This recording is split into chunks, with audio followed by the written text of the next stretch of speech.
இந்த கனிமொழி மூதியவையை எங்கேயாவது கண்டீங்கன்னா உங்க பிஞ்ச செருப்பை எடுத்து அடிங்க. அதிமுக விட்டுட்டு போன கடனையும் சேர்த்து இவங்க நொன்ன மு.க. ஸ்டாலின் தான் அடைத்திருக்கிறாராம். அதிமுக ஆட்சி காலத்துல விட்டுட்டு போன கடன் 4.5 லட்சம் கோடி. இன்னைக்கு உன் நொன்ன ஆட்சியில 4.5 வருஷத்துல 5.5 லட்சம் கடனை வாங்கி வச்சிருக்கிறாரு. வந்துட்டு கிட்டத்தட்ட 9.25 லட்சம் கோடி தமிழக மக்கள் மேல இருக்குது.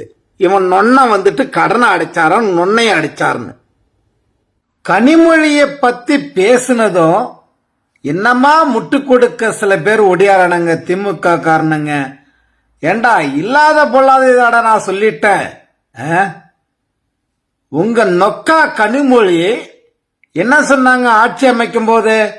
என் நொன்ன மு.க. ஸ்டாலின் ஆட்சி அமைத்தால் தமிழகத்தில் விதவைகளே ஆக மாட்டாங்க, மதுவிலக்கை கொண்டு வந்தே தீர்வோம், முதல் கையெழுத்து அதுதான் எங்க நொன்னம் போடுவார்னு சொன்ன.